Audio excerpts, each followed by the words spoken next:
My name's Harriet Cordner. I'm 29 years old. I am a primary school PE teacher and I play in the AFLW for the Richmond Tigers, but I go for the Melbourne Demons. I don't know if I want you to put that in. I mean, that's public knowledge, but I probably shouldn't have said it. I was really lucky to grow up in a family where my parents really encouraged me to just kind of try every sport. So I kind of had that experience when I was younger where I would go along to sort of state trials for hockey when I'd been playing hockey for a couple of months and put my hand up and go, I'll give it a go, and I'd go and I'd have no friends and I wouldn't know anyone and I'd sit with my dad, and my dad's been a really big supporter for me. And I think to my sort of AFLW days at the moment, and I think that stuff that I did when I was younger, those experiences really set me up to kind of change sports throughout, I guess, my teenage years, and then to find myself in AFLW as a rookie, having not played footy and kind of comfortable enough to put my hand up and I guess learn the sport of footy on the biggest stage. Which, I guess, so that makes me relate my sporting experience back to, when I was really young and having parents and two brothers that encouraged me to, I guess, just try everything and expose me to that experience of being new to a sport and not being afraid to just give it a go and maybe fail and stand up and have another go. What is your family history with AFL and Melbourne? Yeah, so I had my grandpa and his three brothers played for Melbourne. My grandpa won a Brownlow in 1946, so a long time ago. There's a fairly rich history at the Melbourne Football Club. I touched on before, I was the 8th Cordner to play for Melbourne, the first female to play for Melbourne. But there was, a lot of history, I guess, in my grandpa and his brother's era, and my grandpa's dad and his cousin, I think it was, also played. And then only one person from my dad's generation, my uncle David, played for Melbourne and played a little bit for Sydney Swans as well. So I guess he had a similar journey to me in terms of having to, it was a bit different in the AFLW and AFL space then. But so then I'm the only one from my generation that has played, I guess, in the AFL or the AFLW. So your family is heavily involved in football. Did you feel that pressure to perform? Yeah, definitely. I think I was lucky enough. I went to an AFLW talent search, barracking for Melbourne, playing soccer at the time, and just, again, one of those moments where I just put my hand up and thought, why not? I've loved footy all my life and I'll give it a go. And there were scouts from a fair few of the AFLW clubs, but I spoke to one from Carlton and, just being a Melbourne supporter sort of thing, it was nice to meet you, but I'm not really, I just want to play for Melbourne. I remember my grandma at the time said, we obviously can't play for anyone but Melbourne. So it wasn't even really at that time the AFLW hadn't, I guess, expanded enough that it wasn't really a thing that, it was almost like a bit of a, oh my gosh, I could play for the team that I've always barracked for, as opposed to I just want to play footy wherever I can, really. So I think I went in with this, playing for the club that I'd barracked for my whole life. I was the 8th member of my family to play for Melbourne. I remember Channel 7 did a kind of interview on me before I'd even played a game, where they had me walking through the MCG. It was this really big dramatic thing, and I was sort of sitting there going, I haven't even played yet. What if I don't get picked? Like the team, we hadn't even started pre-season. That Channel 7 came down during pre-season and filmed me training, and I was learning how to kick. So it definitely added this element of pressure. I think I haven't realised how much pressure it was on me until I've sort of now moved away from Melbourne and started to, I guess, paint my own story and write my own story, really, that I probably was under a fair bit of pressure, just even, from my family subconsciously, that they were just sort of saying, you're doing the family proud, where I was just really trying to learn the sport and find my feet in a new sport. I think I realise now that I'm out of it, how much pressure I was under. I think at the time it was just exciting to be playing for the team that I always barracked for. Was there kind of an emotional separation that had to happen between leaving Melbourne and now going to Richmond? Absolutely. I think, as I touched on before, it took me a couple of years even to kind of actually accept that I was, the first year I went into Melbourne, I was seeing the boys around the club going, oh my gosh, I'd barracked them for my whole life, and I sort of was seeing the inner four walls. And it wasn't until I really started to, I guess, go on my own football journey and figure out what I wanted to get out of footy. And I had to do some, I guess, real, for want of a better phrase, soul searching and figure out what it was that I was after in my football. And it wasn't until I'd done some really hard work on that I figured out what I was looking for, and sort of came to the conclusion that I wasn't quite getting that at Melbourne. And so I think it probably was, looking back, pretty courageous to leave. And I remember being pretty worried to have a conversation with my dad, just, he's my biggest supporter, and just sort of to say, I'm not sure that this is where I can get the best out of myself as a footballer, and then also to accept that within myself, because not only did I love the program at Melbourne, but I was also stepping outside of, no one in my family had ever played for anyone other than Melbourne. So it's sort of it was quite a difficult time, but I guess I became really comfortable with it because I did the work on how I was feeling and what I was after in my football journey that I guess kind of got me to that point. So you recently had an injury. Yes. So your ACL. Yeah. You mentioned that it's been hard, and some people try to sugarcoat the sympathy a little bit for you. Can you kind of talk me through how you just wish it was? Yeah, I think I'm still so I did my ACL about 3 months ago now. I think I would say I'm still trying to get to a point of acceptance of it. I think, it was 3 months ago, it feels like 3 years ago. But then, in terms of progress with the actual knee, it's, feels like yesterday almost. So I think it's pretty, it's kind of an emotional roller coaster, really, doing an injury like that. Any injury is awful, but an injury that's so long term. So I think I'm still every day trying to just accept it a little bit more. I think the thing that I struggled with most at the start was this narrative that people, it's almost people feel better for themselves if they say to you, oh, you'll be so much better after this experience, or, imagine this part of your game that you can work on, and that sort of stuff. And I think for me, while I understand the sort of idea behind that, I think I really struggled with that because I was sort of putting up within myself, and I guess my mindset around it was putting up this fight of, well, why did it have to happen, And yeah, maybe I will work on that part of my game, but I could have worked on that anyway, and I was working on that anyway. So I was sort of tracking nicely, just training and playing before I did it. So that to me isn't an answer of and I understand people are just trying to paint or give you a silver lining, but for me, I almost prefer the line of just, this is really awful that it's happened to you, and I'm sorry it happened to you. It'll get better in time, but right now it's really awful to be in it. How do you process that emotion, and then how do you then turn it into something positive to be able to move through it? Yeah, I think, as I said before, I'm probably still processing it each day, and some days I wake up and I feel really motivated to, work on something, whether it's, my rehab, or whether it's, doing something else in my life that I can now focus more energy on. And then other days I wake up and I just think, I don't want to do it today, and my motivation is really low.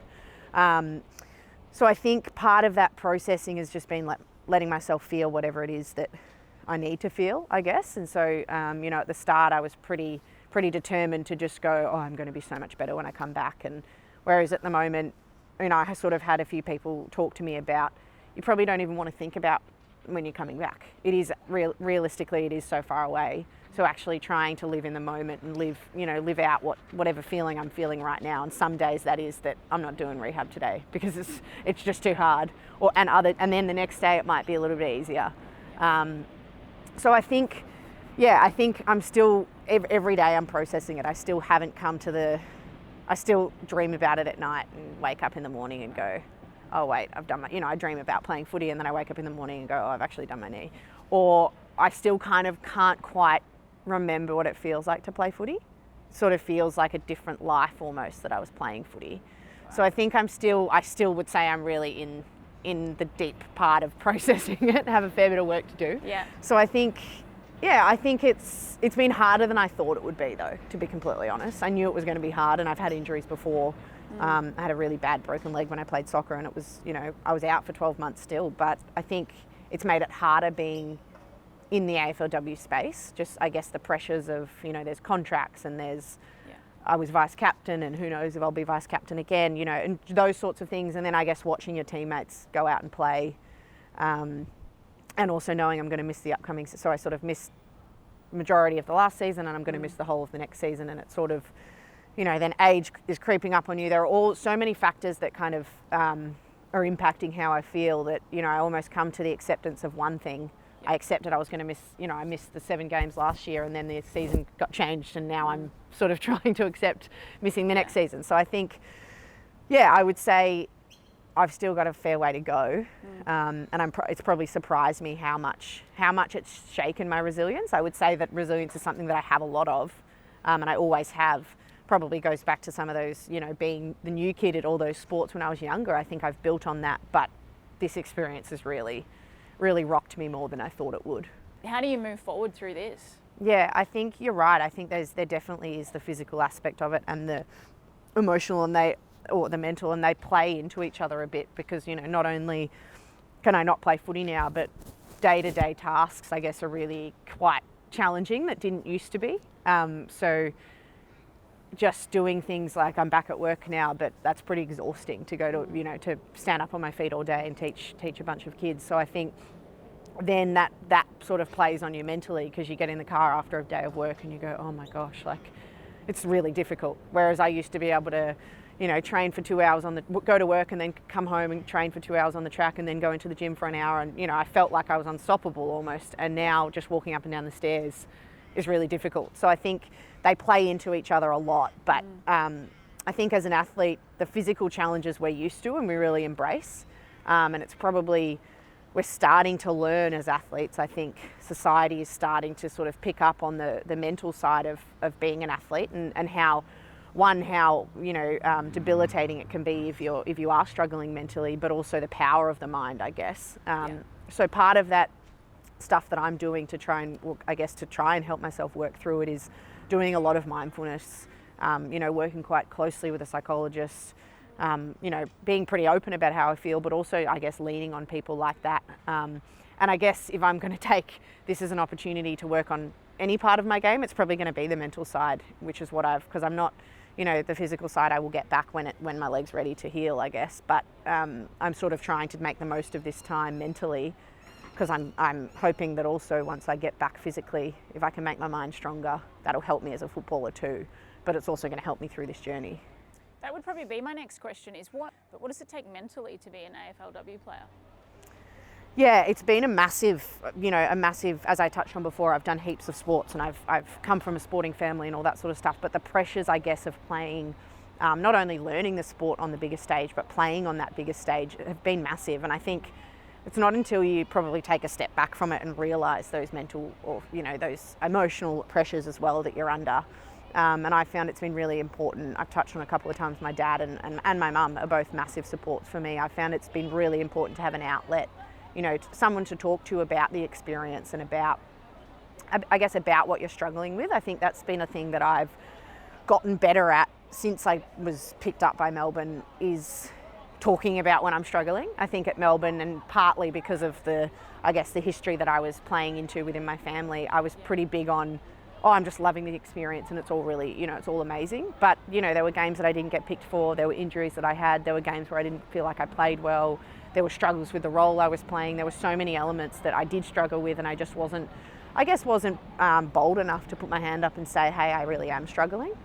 So it's probably been, as I've matured a bit as a person, but also as an athlete or a footballer, I've been able to now just say, I'm actually really struggling. I think about, since I did my injury, I'm now starting to put my hand up and say, no, this is really hard. But even before that, being able to put my hand up and say, I'm like about nerves, or I'm disappointed with how I played, or I don't feel like I'm training well at the moment, those sorts of things, being able to just say it's really difficult, and I guess sort of share those experiences a bit is one way I've found I can deal with some of that mental and emotional stress that it brings.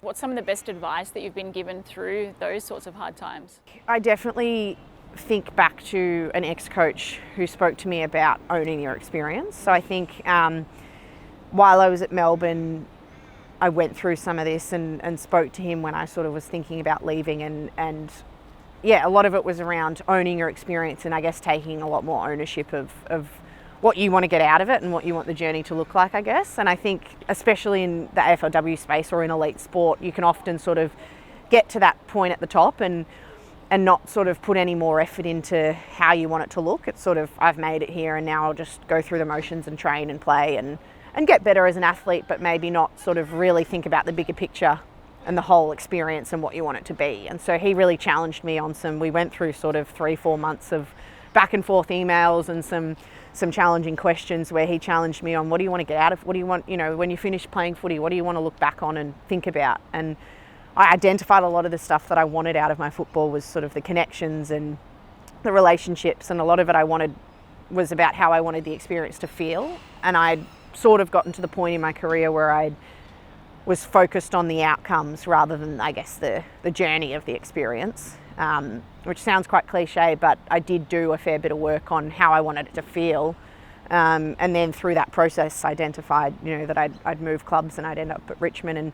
And the season after I moved to Richmond, playing my footy felt a lot different. I felt really free, and I was not so worried about the actual action, whether I took the mark or whether I hit the kick. I was more worried about how I felt throughout the game and throughout training and I guess the whole feeling throughout my season.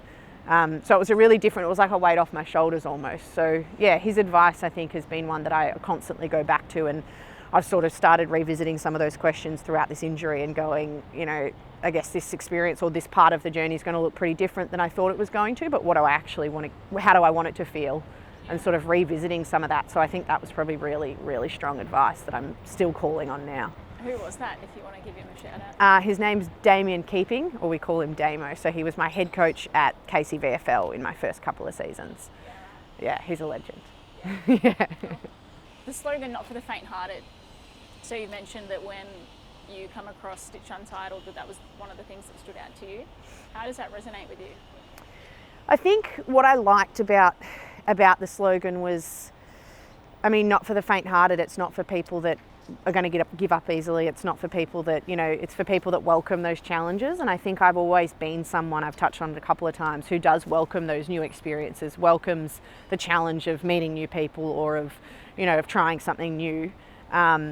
And I think at the time that I came across Stitch Untitled, I'm still in a bit of my life where I've got a few challenges in front of me, and I think I've probably in the last few months struggled to welcome them and sort of been a bit, I guess, afraid of them, and it kind of really resonated with me and went, you know what, actually let's get back to that person who does welcome them, because that, I'm proud of being that person, and I think I've probably lost that person a little bit in this really big challenge, but I came across it and it was almost a bit of motivation to go, nah, she's still in there and I'm going to tackle this challenge. Some days will be harder than others, but I'm not faint-hearted, and I'm going to tackle it. Probably wasn't until I sort of started playing footy that I found a space that I was really comfortable in. I was struggling with my sexuality through school and through early 20s as well, and it wasn't until I joined the footy community really that I became really comfortable with who I was within my sexuality and within myself. And so I think, again, I probably didn't realise the pressures and the challenges of that until I was out of it, and now I look back on it and go, yeah, it was really hard. Like, high school's really hard, your 20s are really hard, all of that, finding yourself and in society now we have social media and all of this stuff that is just shoved in your face about, you need to be this, or you need to live this way, or you need to, be married and buy a house and have kids, and it's in your face all the time. And so I think it's taken me a while to kind of push through that and just be comfortable with who I am, and sort of, just not be anything that anyone tells me to be, just to be who I am, and be really comfortable and happy with that. It's funny, like when I first did my knee, I went into the doctor's rooms after and I said to the doctor, if I've done my ACL, I'm going to get a puppy. And she sort of laughed at me. And I was like, I'm just going to do it, whatever. And I went home and I said it to Mum, and Mum was like, there are so many things you need to think about, and then the next day I called my friend who I knew had a litter, and I said, I'm going to get a dog, I'll take one, like, let's do it. And I had, like, everyone else sort of saying to me, think about what that's going to mean for the rest, the next 12 years of your life. And I was like, stop making people feel stressed about it. Like, that's what I wanted to do in that moment. And I'm not telling everyone out there to go and buy a puppy, but I'm just saying, I no longer thought about, I knew that for me was going to make me happy. And it's the best thing I did. Like, she's been amazing for me for the past 3 months, but it's almost like part of that taking control of your own experience and not waiting for someone else to fix your problem, not waiting for, it's almost and it might be something really small. It might be running a bath and hopping in the bath, something really small that you can do that can just make yourself kind of like reconnect with your inner self almost. I think we kind of we forget that we can do that. Like, you know, we forget that we don't have to wait for someone else to, I guess, give us those answers. You're the only person who knows what you need in that moment. So I guess that's a lesson that I've learnt later, you know, in the last couple of years, and I probably wish maybe as a teenager I was better at that, at being a bit more present and mindful with myself, because we can actually soothe ourselves rather than, I guess, get other people to do it for us, which is, I think, part of this social media. You know, we go on social media and want an instant fix of how many likes did my photo get or whatever, but we've got more control over it than from within if we actually take the time. What do you want to be remembered by? I think I'd like to be remembered by someone who is comfortable. I've touched on it a couple of times, but is comfortable and proud of who they are. I think that for me is the biggest, you know, it's the biggest energy giver in the world, to talk to someone who does what they want, you know, and not in a I don't care about anyone else sort of way, but just in a, I'm actually okay to do what I need to do what I want to do, have respect for other people, but I'm not swayed by what other people think or by what other people say. And I think part of the reason why that's so important to me is because I've done a fair bit of work, or been on a decent journey around struggling with that. And that's always been something that I've wanted to be, but I really struggled to be it for periods in my life. And I think as a 29-year-old, I'm starting to kind of go, I'm getting there. And some things have still challenged me in that space, but I've put in the work to figure out who I am, and because I've put in the work, I'm pretty proud of who I am, and I guess that's something I'd really like to be remembered by.